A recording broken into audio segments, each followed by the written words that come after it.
Hello. Hello, my friend. Happy Valentine's Day. I hope it is a happy day for you. Yeah, we're going to talk about things we love about beauty and things we don't love about beauty, because loving beauty is a complicated relationship, okay? Those of us that have been in this beauty space for a while, we've seen so many things that make us go, oh, and so many things we're like, oh my gosh, and that make our lives so much happier and so much better. So it is quite a complicated relationship, and I wanted to talk about that today since it's Valentine's Day.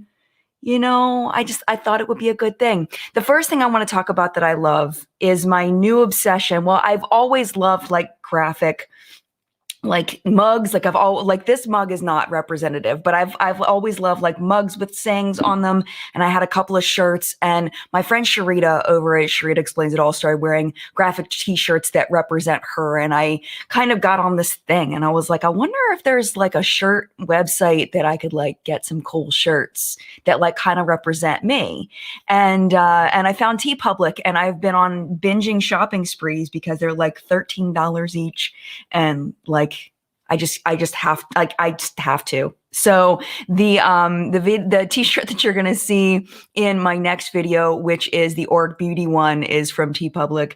And I just went and bought another like 5 shirts last night. So expect a lot of t-shirts like this one coming up very, very soon. So yeah, that's what I wanted to say.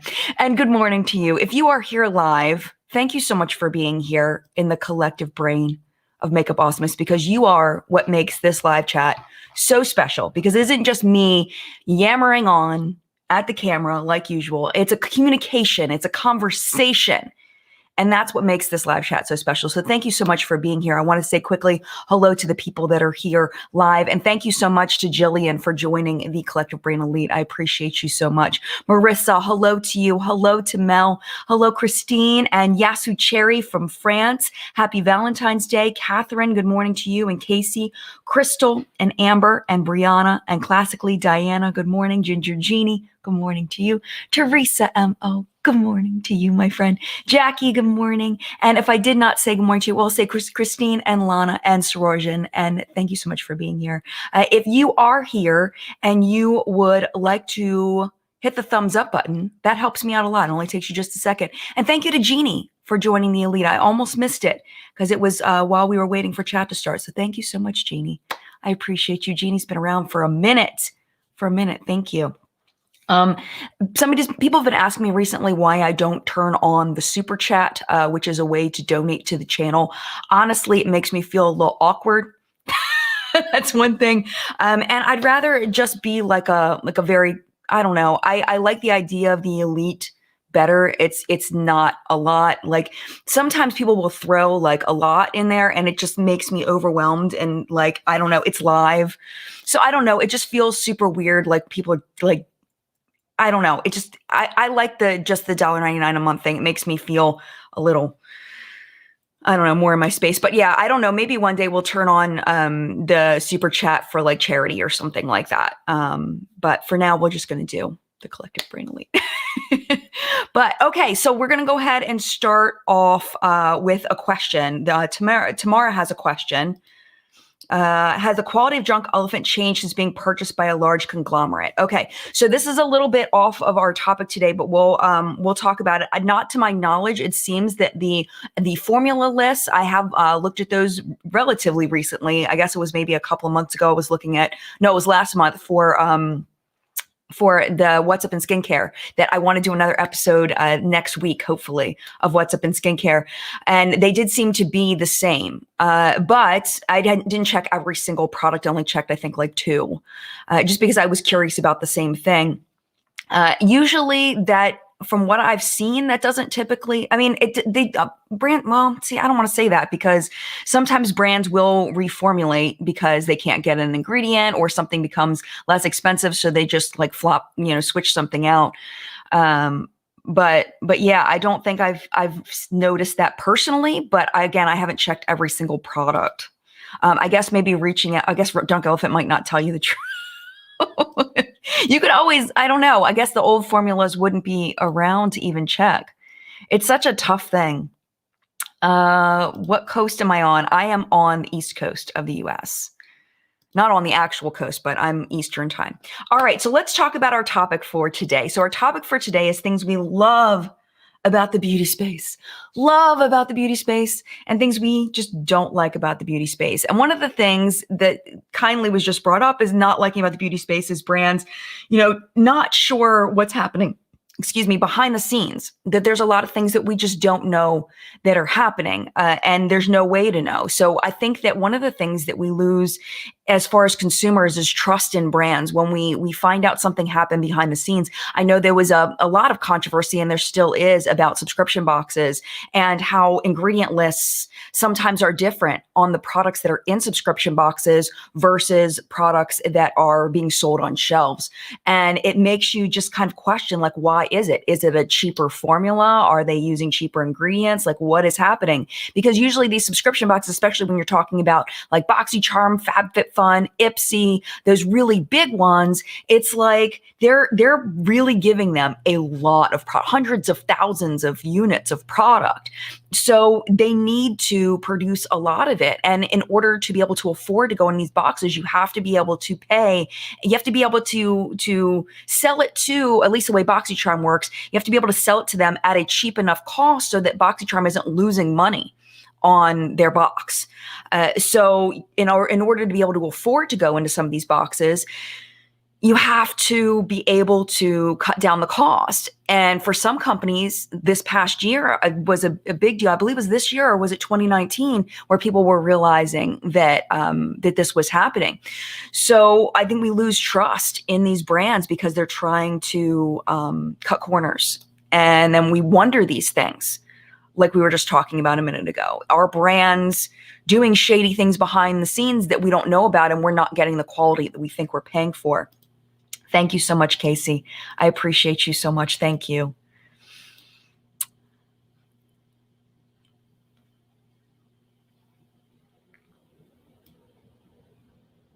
Okay.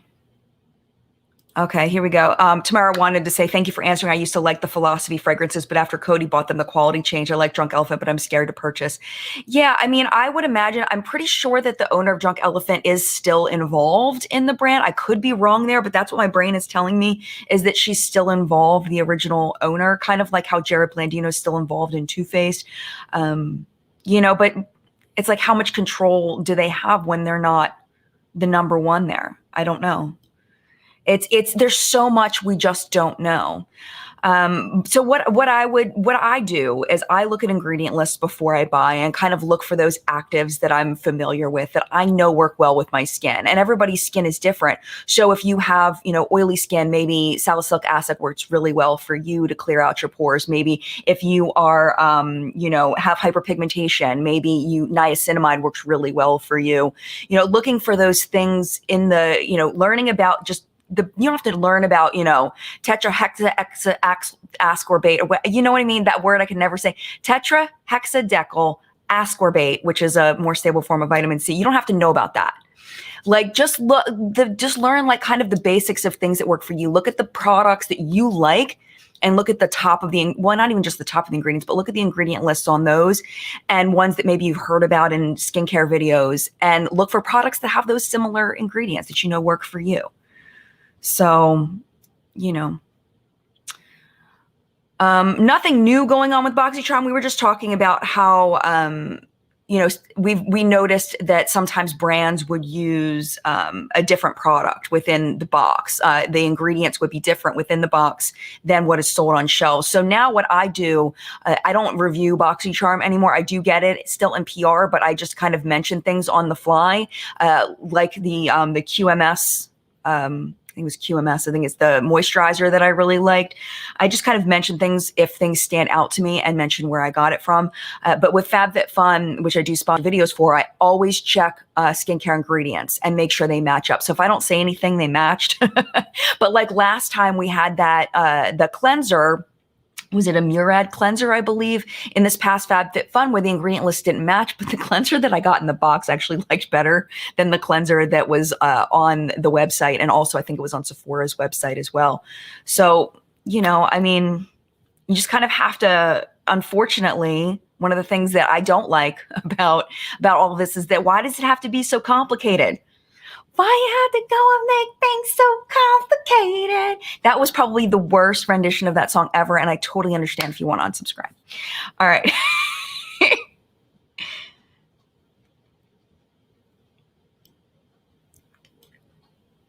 Here we go. Here's Audrey. I love seeing creative people and brands make content they love, and then I get to discover new creators and brands that I love too. Yes, totally. So let's go back and forth. So things we don't like. So one thing we don't like is things that happen behind the scenes that we don't know about, and it's like shady, right?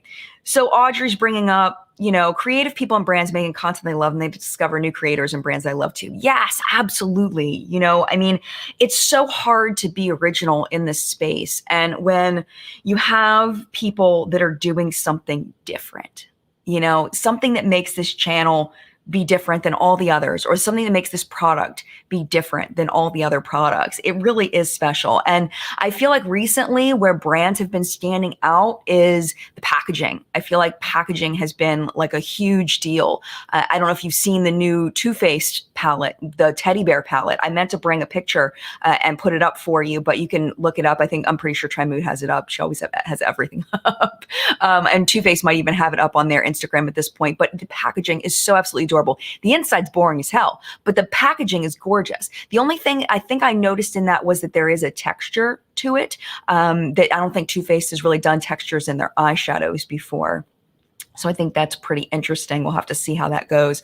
But yeah, creativity, absolutely. It can bring like a new love, a new joy.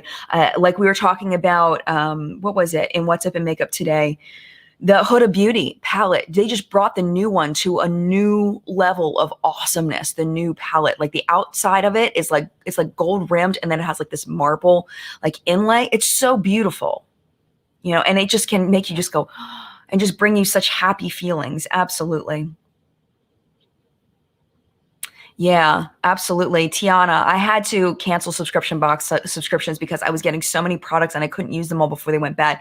Yeah, absolutely. It can get so overwhelming with subscription boxes. And I think that, you get this FOMO with subscription boxes sometimes where, you have this fear that you're going to miss out on something amazing for this low cost. So you kind of keep it and like, well, I'll just do one more month. I'll just do one more month. But then you just end up just overwhelmed with products. And it's like, okay, I'm good. I'm good. That's the way I am with, I do this food subscription called Daily Harvest.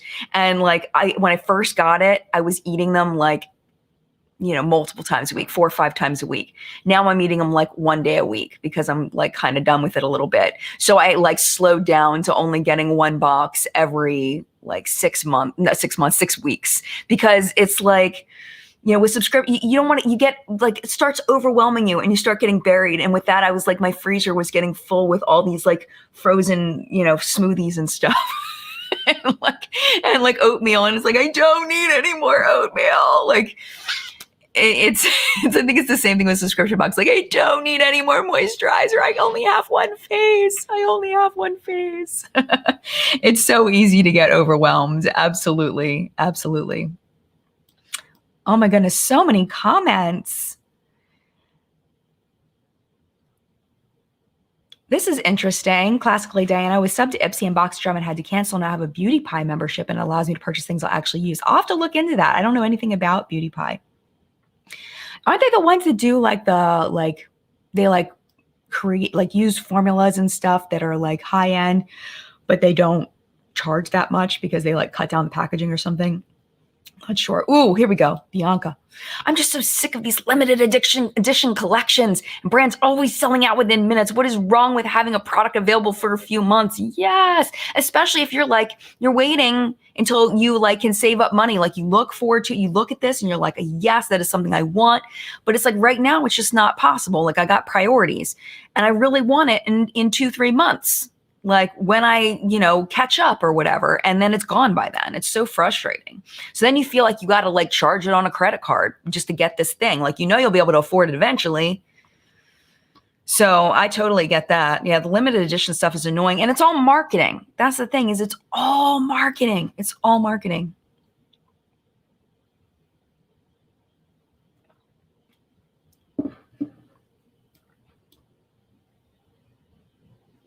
Yeah, same thing. Elizabeth, boxing is good when you're new to makeup, but after a while, I was overwhelmed by the number of palettes. I decided I'd rather spend $25 to $50 a month on an item I really wanted. Yeah, totally. And I think it's a great way to try things. I remember way back, if you go scroll back on my Instagram to like 2016, you'll see I did like it was almost like a Project Pan, but it was for Birchbox stuff. It was like, remember Birchbox? You got the box and they're the little teeny tiny samples. So I ended up with like all these little samples, all these like little deluxe size things. So we had this challenge. I forget where it was, where there were a bunch of us that were, it might have been when we had the What's Up and Makeup app. We actually had a What's Up and Makeup app at one point. It was pretty cool. Um, but it was basically like an Instagram-y kind of app.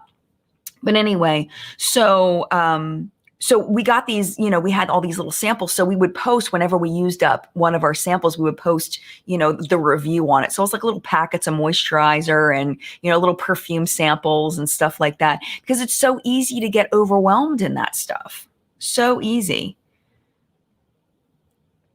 Here we go. Angie, I love when great influencers get collab deals. Jen and Oprah, Angelica and Kaleidos, and now Steph Thompson Oprah. That's what I'm wearing today. The Steph Thompson Oprah highlighter. This was sent to me in PR, and I'm so excited. Oh my gosh. And it very faintly smells like cookies and milk.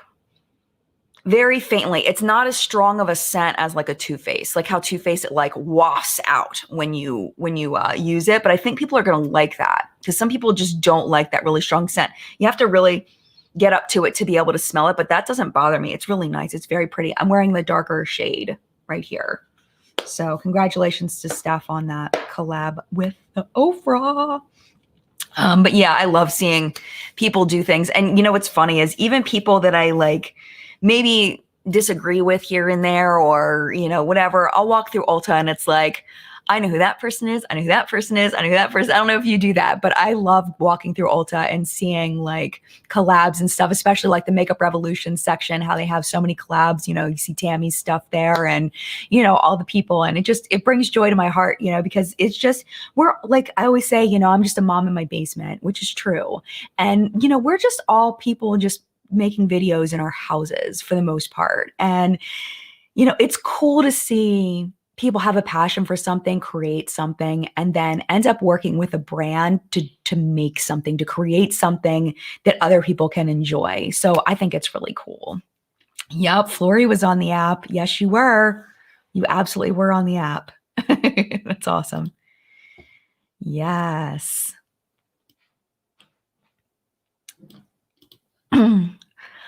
Miranda, that's what I love about Christine's Simply Nailogical. When she did a limited edition collection, it was because the flakies and the polish were actually a rare ingredient and not some marketing tactic. Yes, absolutely. Absolutely.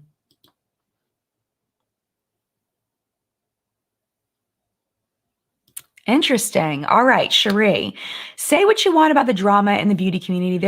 Being here has helped me step up my game. I've gotten the right tools and products for me, and I've learned how to use them properly. Oh my gosh, 100%.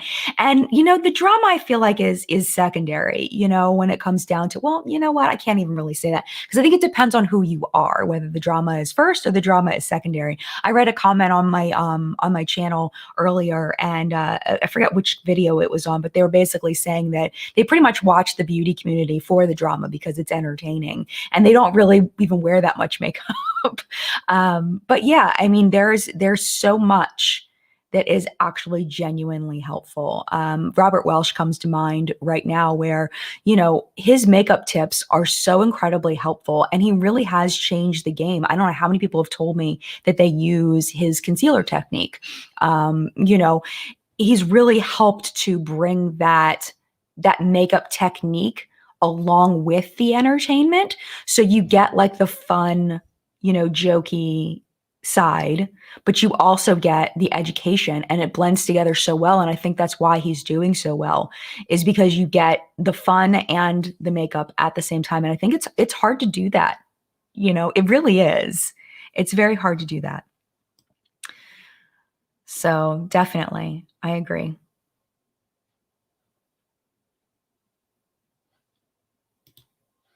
All right, Elizabeth again. I found a good corner of the beauty community that's pretty drama free. Just nice people who enjoy the same hobby as I do. Yeah, and I think that it's important that we curate our own feed. We curate our own subscriptions when it comes down to it. And if you get tired of what YouTube is recommending to you, if all YouTube is recommending to you is drama videos, go over to your subscription feed. That's where all the people you chose to subscribe to are, you know? And if you're not interested in the drama, if you don't click on it, then YouTube is going to recommend it less, is what it comes down to. So curate your own feed by watching things that you want to watch. If you're interested in the drama, then you should watch that. If you're not interested in it, you shouldn't watch it. Find the channels that bring you joy and make you love the beauty space. Because the drama can really make you dislike even coming and watching it, and watching channels. Absolutely. Yeah. Joyce, there hasn't been too much innovation in beauty products lately. I guess we have a lot of products now, and every product seems repetitive. Totally. Like, do you remember when Beauty Blender came out? Like, that was like, everybody, we have beauty sponges, the little wedges, but Beauty Blender was like a whole nother level, of makeup application. And then you had everybody copying it. And it really has been a while. I mean, I feel like, the rise of duochromes and multichromes has been, a really good thing. I really like that.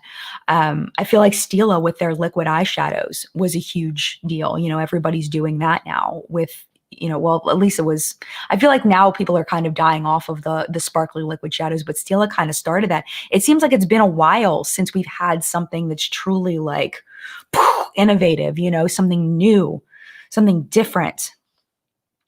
So yeah, I'm totally with you. It seems like everything's repetitive. The way that they're grabbing us now is nostalgia, with, the 90s themed palettes and the 80s themed palettes, like the Urban Decay palettes, and packaging, bringing some packages, the same old colors, the same old stuff inside, but it's pretty to look at. So we want to collect it, you know? Yeah. Melinda, yes, says the biggest channel I subscribe to is Alexandria Ryan with 400,000 subs. Most of my feed and creators are 100,000. It's pretty chill feed. I enjoy. Yeah. And I think that sometimes, people assume that if there isn't a huge subscriber number, that it's just not a good channel. And it could not be further from the truth.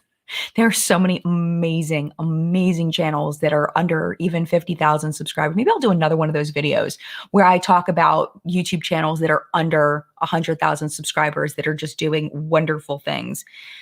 Because there really are so many. There really are.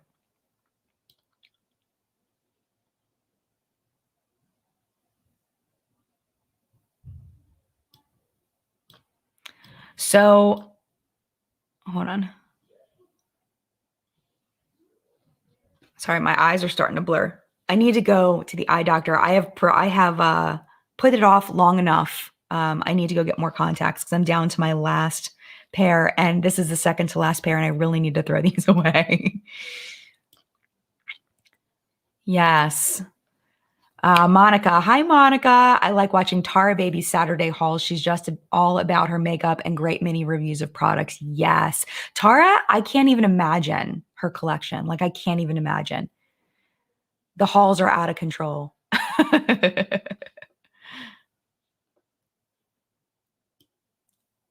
But she's just such a lovely human and drama free.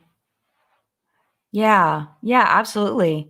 Antoniac, I feel like I'm seeing the same products all the time, so I tend not to not watch a lot of channels. Yeah, and I feel like a lot of that is because we get the same products in PR. We get the same, brands send out the same things, and it's like if I've got this product to review, why am I going to the store or going online? Well, we're not going to the store most likely, but why am I going online and buying this if I have all of this to review? And that's why I'm really thankful that I cut back on the brands that were sending me PR. I'm really super thankful. Well, during the height of COVID, I wasn't getting a lot of PR. And now that I'm getting more PR again, like, I'm so thankful that I cut back on that because it makes me feel less overwhelmed so I can have more choice over what's on my feed, as far as like what I'm putting out there. So like the Jason Wu and the Auric, I felt comfortable buying that stuff because I don't have a lot of stuff coming in, because I emailed brands and was like, brands that I didn't really like the stuff. And I was like, hey, I appreciate everything you've done, but if you can take me off the PR list, I'd appreciate it. I'm just cutting back. So, So yeah, I mean, I think that part of the reason why things are so repetitive is because it's everybody's getting the same things. The same brands are sending out the same things.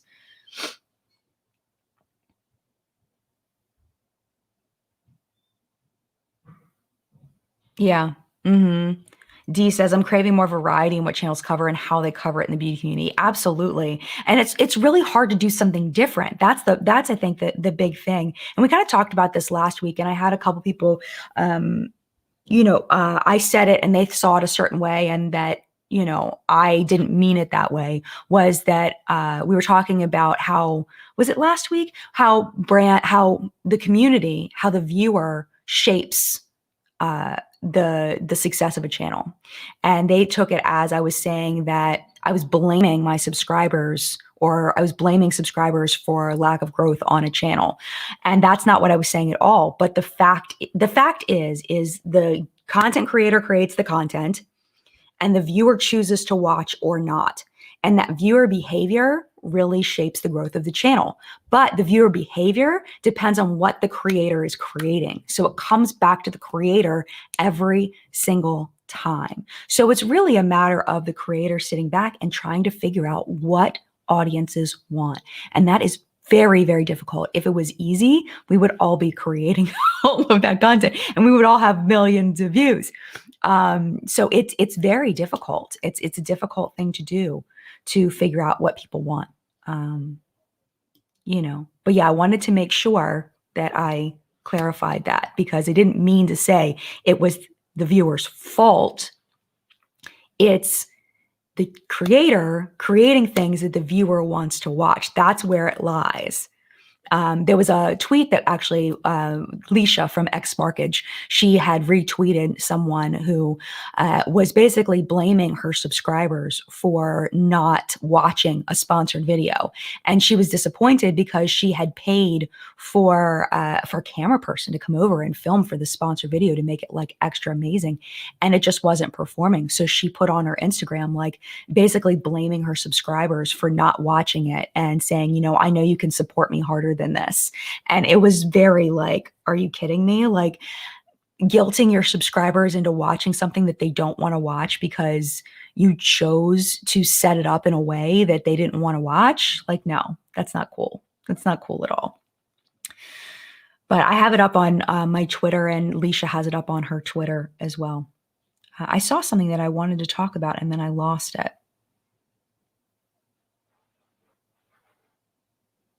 Oh man, I lost it. No.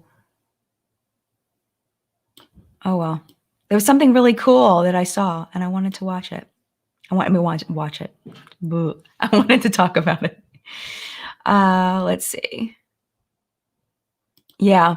But what about the channels who drastically change on purpose because their channel is dying? I think you have to sometimes, though. I think that it's tough, because you think about, you know, I've been talking to John about this a lot recently, is it's really difficult because this job is so freaking cool. It is such a cool job and you just don't want to lose it. And you know that your choices are what lead to you being able to either keep this really cool job, or to make it into a job, or to lose it and have to do something maybe you don't enjoy as much. So it's making that judgment call of what's best for you, what's best for your channel. And it's difficult because you don't know. You like legit don't know. I was saying, like, how many series I've started and killed. I had somebody comment on an old video. I did a series, I think it has 2 videos in it, called Everyday People. And it was tutorials for everyday people. It was people that aren't makeup artists. And it was like trying to teach people how. The best one that I did was how to contour, how to find your perfect contour shade. And that was a really good video. But at the time, it didn't do very well. So I killed it. You think about, like, I did the Makeup Minute for a long time.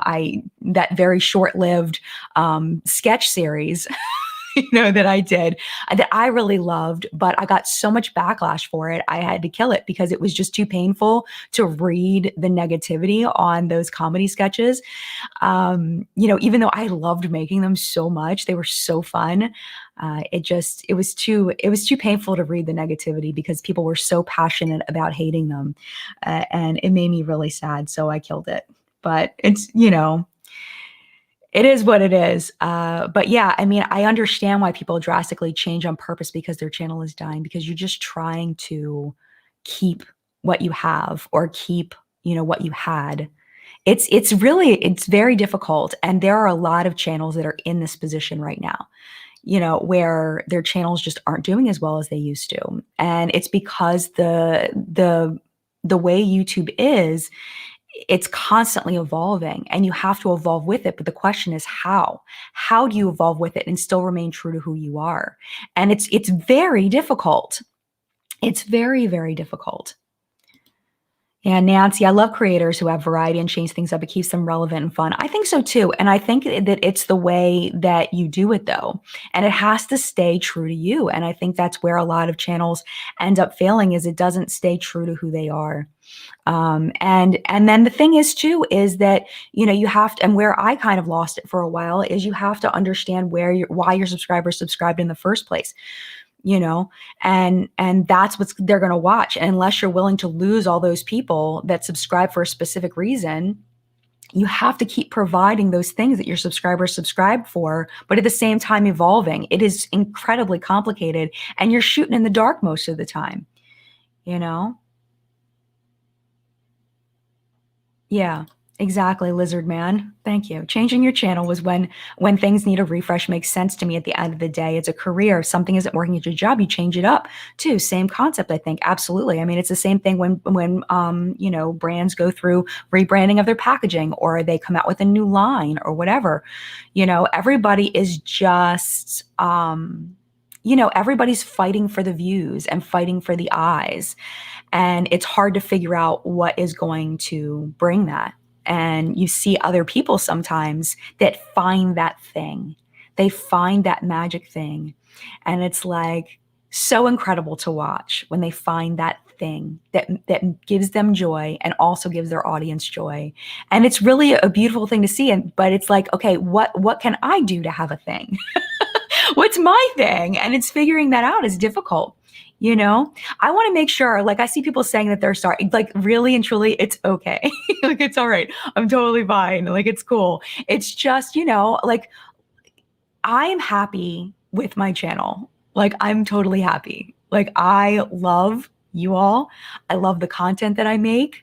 If you put the number of people that watch my videos into a room, it's a lot of stinking people. Like, as my channel, like the best, most successful YouTube channel ever? No, of course not. But it doesn't matter.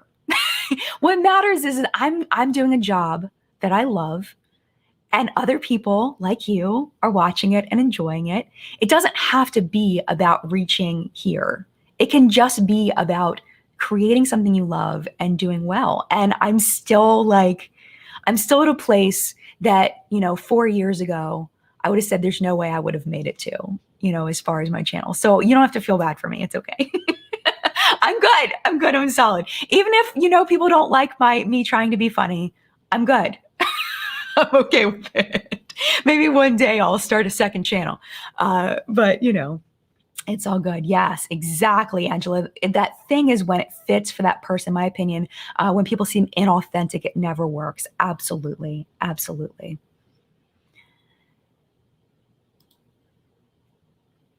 Yeah, I knew this was going to come up. I kind of want to talk about it, but I kind of don't because it's so sticky. So let's try to talk about it. Robin Jen said, I think what people did to Jessica Braun is awful. If her and her family want to go to Disney, then it's their choice and nobody else's. Disney is open, so it's not illegal. Okay. So this is, I think, a negative part of the beauty space, but at the same time, it's kind of positive in a way. So let me explain. So if you don't know, Jessica Braun was planning on taking her family to Disney. I don't know exactly when. And there was a lot of backlash because of COVID and because the big strains are down in Florida. There's a lot of those really bad, more contagious strains down in Florida. So I feel like Jessica was going about it the best way she possibly could have. She was going to go from Indiana and drive to Florida, which I think is way better than taking a flight. I think that she was trying to do it right, trying to do it the best, safest way possible. But at the same time, it's like with COVID, it's so difficult because it's not just about you. And that was the same thing like with Dr. Mike going on the boat. He did what safely he thought he was doing, no mask on a boat partying, and I think everybody was tested ahead of time or something like that. And everybody quarantined ahead of time. So they thought they were doing it the safest way possible. But the problem is it isn't just about the person. It's about everybody. It's about our whole country. It's about our whole world. It's about your state. It's about that state. It's about more than just here. So even if you're doing, it's not like a regular thing where, what you're doing, if it's only gonna, yeah, you could get it, but you're taking that risk just for yourself. You're taking a risk for everybody else. And I think that's where the outrage was. What I don't agree with though, is people reaching out to brands and discouraging them from working with her. I think that's super messed up. I think that, that's where it crosses a line for me is I think that's just wrong. And yes, I am glad that she canceled her trip. I'm sure she's going to go back to Disney at some point once things get better. I am glad that she canceled it, but at the same time, I think people going after her sponsors was wrong. And I think that crossed the line for me. I can get why people did it, but at some point it's just, I don't know. I thought that was messed up. But I see both points of view, but I think that she made the right decision by canceling it, but going after her sponsors, I couldn't believe it when I saw that, that people were DMing her sponsors and like telling them to not support her and not work with her. It was like, really? I feel like everybody during this time, we're all making choices that we feel are best. Like, for example, I go to the grocery store, of course, with my mask, and now I'm going to be double masking. I'm going to be doing the surgical mask with the cloth mask over top. I go to the grocery store once a week because I prefer shopping for things myself rather than doing groceries to the house. But that is increasing risk. That's increasing risk. Do I have to do that? No, but it's increasing risk. I make sure I keep my social distance. I make sure I stay 6 feet away, at least as much as possible. I go at off-peak times so that I can, stay separated from people as much as possible. And for me, that's safe. But is there a level of irresponsibility there on my part going to the grocery store instead of ordering my groceries? Yeah, I do think so. So it's like, I can't be hypocritical and sit here and condemn Jessica for wanting to go to Disney when I'm doing that. And unless you are confined and ordering everything, you know what I'm saying? Like, I feel like it's just, we can all sit in judgment. And I think that's one of the bad things about the beauty space is that everybody kind of sits in judgment of other people. And it kind of can spiral into this huge thing, Yeah, absolutely. I agree. Super sassy, Suri. Going to the grocery store on vacation are two totally different things. I do agree because groceries are essential. You need groceries, but I could have them bagged for me and I could have them, I could go pick them up so that I'm not creating as much, that there isn't as many people. But at the same time, now I'm using another human being who may get infected and they are now at risk because they're in the grocery store longer because they're putting my groceries for me. I don't know. It's just such a sticky topic and there's so many layers to it. And that was one of the reasons why I wasn't sure if I wanted to talk about it. But at the same time, I think that it's something, that makes the beauty space kind of negative at times is that there's just so much judgment. Yeah, exactly. There's a difference between buying food and going to Disney though. Yeah. But there's safer ways to do everything, I think. And I think that she was trying to be as safe as possible by, driving there. I'm assuming they're really, I mean, who knows? I don't know how big, I mean, does anybody know how busy Disney is right now? Like, are there people, like significant amount of people going to the point where you can't social distance? Like, how are they doing the lines? That would be my question. Like, how are they doing the lines? Are you able to stay, apart in a line? I would imagine not, you know. Yeah, absolutely. Disney's worked for them. Can we all talk about how maybe they wanted a mental health break? Well, that too. That's true. But I mean, I think there's safer ways to take a mental health break too. But then it's like you think about this. Why I thought this was going was think about all the people that are working at Disney and that they need to put food on their tables and they need to feed their families. And if people don't go and go to Disney, then they don't have a job. There's that layer as well. Yeah, Emily says it's her husband's jobs. He needs to be able to tell his clientele from experience at what point do you just live safely versus not living right. Exactly. And it's like, it's such a sticky topic. And I think it's so complicated. It's so much more complicated than we can discuss here. All the layers of it. It's kind of crazy. Okay, here we go. Samantha says, I have a friend who's gone. They allowed people in the park, space the lines, and only do order ahead meals. Gotcha. Yeah. Allison says Jesso's husband is a Disney travel agent. I can see him needing to go so he can answer questions for his customers. Yeah. Yeah, I can see that perspective.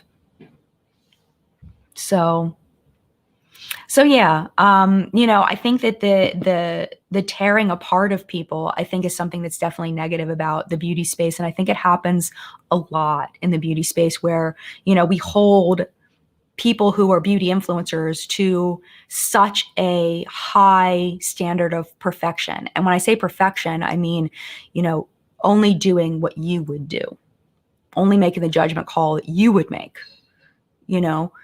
because everybody's morals and decisions and everything are different. So if beauty influencer, let's call her, I don't know, Mary makes a choice and you wouldn't have made the choice Mary made. So now Mary's a terrible person. But then this person over here would have made the same choice as Mary. So they're like, yay, go Mary. But then this person over here finds a bunch of other people that disagree with what Mary did. And then they're like, yeah. And then that's when the pitchforks and the torches come. And it just, depending on the situation, I mean, yes, there's always going to be situations where people deserve to have someone say, hey, this was wrong. What you did was wrong. Yes, I get that. But I think sometimes it's taken to such an extreme that people are like looking to be outraged. And I'm not talking about these particular situations. I'm talking about other situations where it's like, really, this is what we're going to be upset about? Like, smaller situations that affect less people. It's like, come on, man. It's the negativity can really get overwhelming and exhausting. So yeah, I think it's a general human problem. Yeah, totally. Yeah, Jackie says, I work in retail at the Mall of America and I'm thankful people are shopping, but also very scared because I'm putting my boyfriend at risk so people can buy non-essential things. It's exhausting. Yeah, totally. Yeah, our mall is dead. Our mall is like, there's stores closing everywhere. I think we talked about it last week. So yeah, Lauren, I work in a clothing store. It's not necessary, but I'm thankful my customers because I still have a job. The judgment is awful right now. Yeah. And I think with COVID specifically, the problem is it doesn't just affect that person. It affects everybody. So I think that's where people feel they have a right to chime in because it's not just about the person who's making the choice. It's about the contagiousness of it. So yeah, exactly. Where did it go? Right here. This is a pandemic. Your actions will inevitably affect others. Absolutely. So, okay. So Lana B, we should be talking about James Charles. Okay. I don't feel educated enough to talk about James Charles. I kind of want to, but at the same time, I don't feel educated enough. So we'll just say what happened and then people can go look and then maybe we can talk about it next week because I did not watch the video. I do not know enough about the situation to talk about. I'm just letting you know. I do not know enough. Okay. James Charles put out a video where he is pregnant for 24 hours. And people were very upset with this. Some people were saying that because they have trouble conceiving, that they thought making a joke out of being pregnant was inappropriate. But I'm not, like, I don't feel educated enough to talk about it. But that's a thing if you want to look into that. I just realized we're 45 minutes in and we never took a break. So let's take a little bit of a break. So yeah, I would like to talk about the James Charles thing, but I don't want to say something that's inaccurate. So I'm going to pass on that one. Not because I don't want to comment on it, but just because I don't know enough. All right, I already told you what's on my cheeks. So let's talk about what is on my eyes today. So I used as a base, again, the About Face. This is the cream shadow in Smell Before Rain is what it says. And the only reason why I know that is because I looked it up and my brain remembers it enough to be able to decode this teeny tiny little print. I wish I could show you. It is the smallest little print ever. So I have that as a base. And then I wanted to wear the Jason Wu, the butterfly shade of the cream shadow, the Celestial Lust, because I want to give an update on how this wears throughout the day. It's actually quite comfortable. I thought it would feel a little more glittery, a little stickier, a little, crunchier on my eyes, but it doesn't. It actually feels very comfortable. So that's what's over top of that. And this is all that's on my eyes today. I want to do something really natural. On my lips today, I have the Rare Beauty shade. These are, let's see, this is, everything's purchased so far. Everything's purchased so far. This is purchased. This is called Appreciate. So I have this shade on, and then I topped it with a little bit of the shade Revive, like I don't know. The shade Revive every time. Revive from my Ofra Metamorphosis trio. And then on my cheeks, I'm wearing a lot of Ofra today. This is the shade Authentic. It's their new liquid blushes that I really like so far. And then I mentioned the Milk and Cookies highlighter, which is the new collab with Steph Toms. And then I use the Physicians Formula Butter Bronzer just to warm it up a little bit. Oh, and then on my lower lash line, I'm wearing the ColourPop eyeliner from the Raw Beauty Christie collab called Spare Time. That's what's on my lower lash line, the green. So there you go. That's what's going on with my face today. So as far as the beauty space, as far as negativity and things we love, things that we don't love, I feel like one thing that I absolutely love about the beauty space is the sense of community. With my audience, with people that watch my videos, there are people that I have been literally talking to for 6 or 7 years. Just, a few names popping into my head, like people that literally have been in my life for 6 or 7 years that were commenting on my videos when I was filming out on my porch because I had no natural light in my house and it just looked so much better outside. And my kids were playing in the yard, on the little, their little big wheels. And, I have people that have been around for that long. And then I have new viewers that are just so engaged and so kind and so thoughtful and just leave the nicest comments that lift me up. And it's just the most beautiful, wonderful thing to have people from all over the world that I can help not buy crap. Like I can buy something so that they don't have to, so they can learn more about it. Like that brings me so much joy. And I love that so much about this job. And another thing I love is connecting with other influencers. And I really miss going to events because that was one of my favorite things about this job was going to events. I've met so many incredibly cool people. And now I'm on that app Marco Polo, where I get to talk to a lot of people, at least once every couple of weeks. I touch base with different people that I've met and traveled with and stayed with. And, we've stayed in hotel rooms together and we've walked around events together and laughed together and talked about products together and talked about our families together and just some genuinely really good people. I've met some really cool people through brands, people that work at brands that are just really nice, cool people. So I'm really looking forward to going back to events because that was such a love thing about the beauty space, was being able to go to those.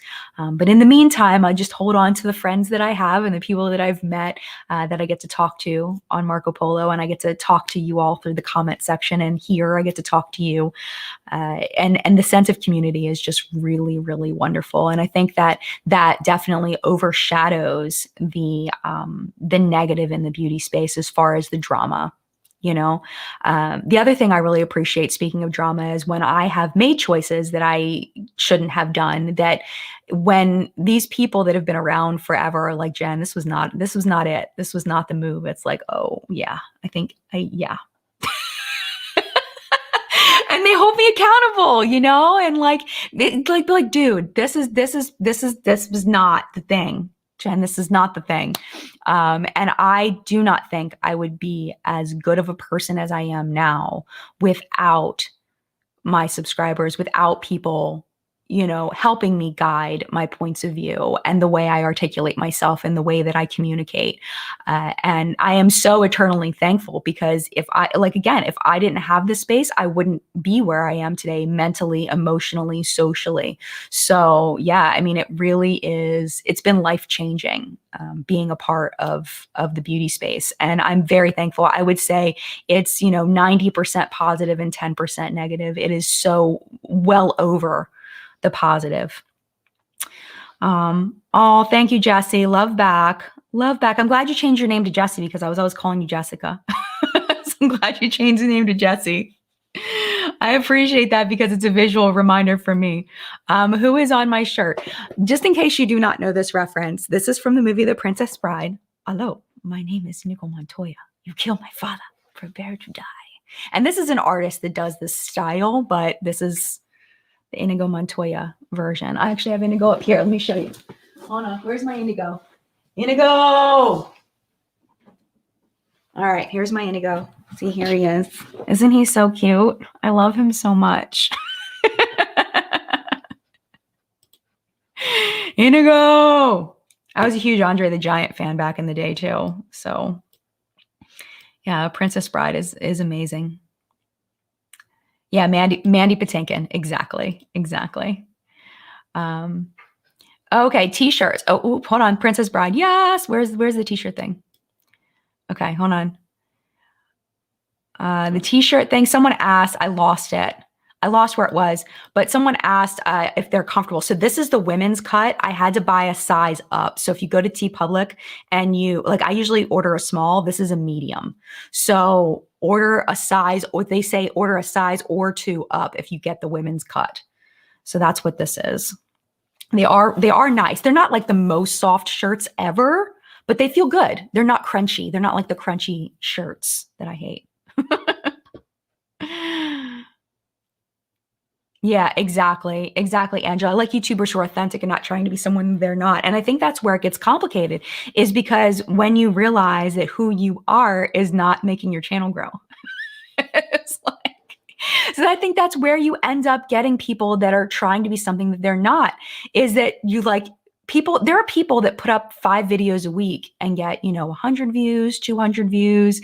And it's like, what am I doing wrong? How do I, or even less than that. And I think that's where sometimes people start to evolve into people that they're not. And it's very sad that people end up feeling like it's who they are. And I personally feel like it's doing a thing that makes you stand out. It's doing a thing that makes you different than everybody else. It's doing a thing that makes people choose you over other people. And it's finding that thing. It's not the person. It's not that the person isn't a likable person. It's just they haven't found that thing that makes their videos different. And it's so hard to be different right now. It really is. It's so hard. Oh, thank you, Christine. That's so nice of you. Thank you. She says, I'm grateful for you, Jen, and all you do. Thank you so much. Oh, you had to change the name for your channel. Gotcha. Oh, here was the question that I couldn't find, and I found. They're a little bit stretchy, but not much. There isn't a whole lot of give. Not a whole lot at all. I cannot believe we are almost out of time already. This chat went by so fast.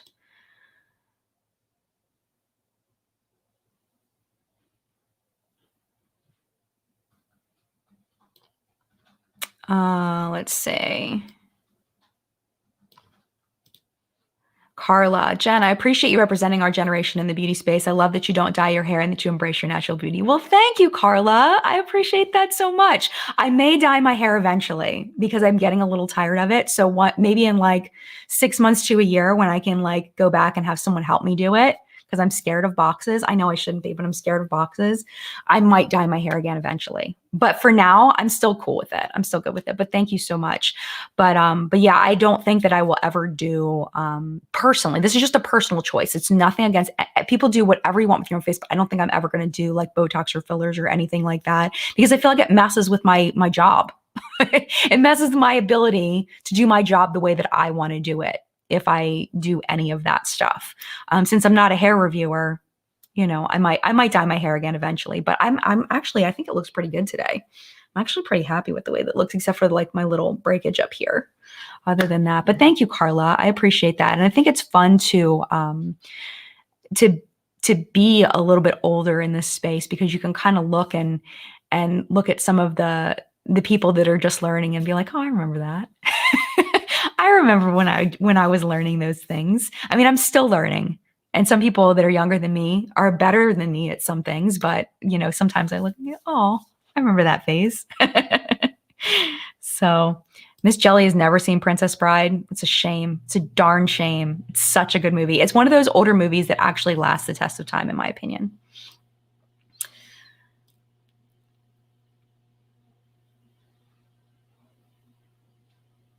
Yeah, absolutely.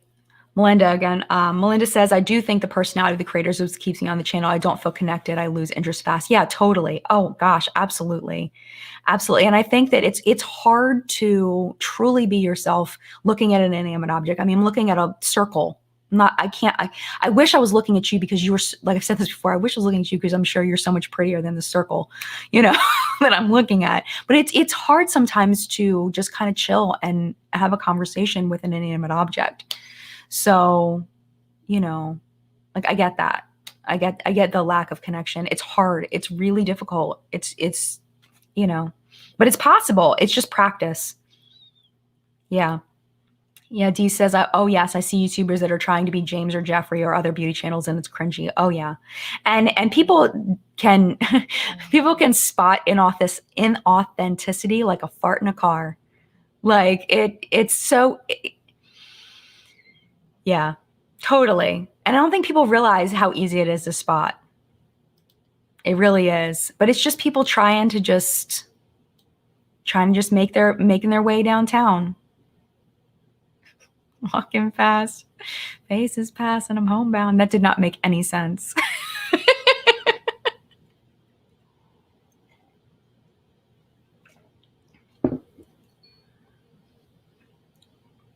Yep. SLM, every creator is different and brings something unique to the beauty community. Oh, absolutely. Absolutely. But it's just, I think it's just finding that thing that makes you different that will also make people want to watch. You know, where's John today? Robbie, he's right over there listening on his headphones. I think he's been commenting as JG3. I've seen him comment a couple of times. So, oh, what did Lisa say? Let's see what Lisa said. Oh, yeah, I'm not going to go into that. I agree, though.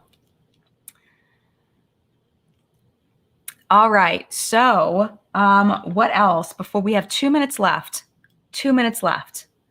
Let's see.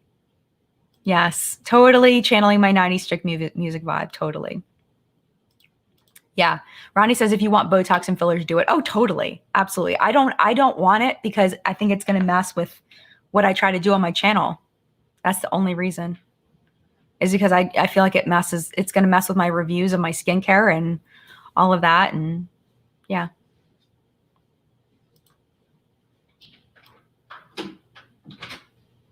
So yeah, I'm trying to think. What else? I mean, we got 1 minute and I don't even know what else to say. I hope you have a lovely rest of your weekend. And I hope you have a lovely week next week. I really want to start getting some more interviews because I do find them so much fun. I haven't asked anybody in a while, so I need to get on that and do that. I get nervous to ask people to be on chat because I get nervous they're going to say no. Very rarely does somebody say no.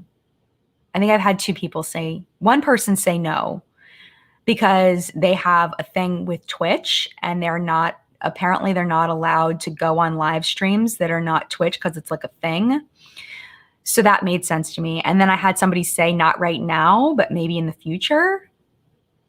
But other than that, everybody said yes. But I still get nervous to ask people to come on chat. I still get very nervous. But yeah, so next week is just planned to be at 10 a.m. Eastern again. Yeah, I would love to have Emily on. I've never asked her. I'm a little nervous to ask Emily, but I would love to have Emily on chat one day. You know what? We had Audra in chat. She was my last guest that I had on, was Audra, I believe. Yeah, she's amazing. Audra at home. Yeah, invite Audra. She was just on. I have to expand my people. I could have Audra on every week and we would have fun. Audra's amazing and she's an incredible live streamer too. She's so good at it. She's so good at like being funny and on point and oh, there she is. Hi, my friend. Yes, Robert Welsh would be amazing. I could ask Robert. Yeah. Yeah, I think Emily would do it. I don't know. Oh, wait, Teresa's dead. I had Teresa on. Teresa was on. Yep, those are all such great suggestions. Absolutely. Absolutely. Yeah, Teresa was already on. You know what? I think I might ask Angie. I might ask her. She's amazing. All right, I'm going to let y'all go. Thank you for being here. I hope you have a lovely Valentine's Day. And I hope that we can focus on more love and less hate in 2021 and more conversation and more accountability and less canceling, more accountability and more, giving people a damn break. And more love and more understanding and more patience and more kindness and more treating people well, and being considerate and kind. So we will see. All right, my friend. Thank you. Have a great week. And I'll see you next week. Mad love to you. I'll talk to you soon. Bye.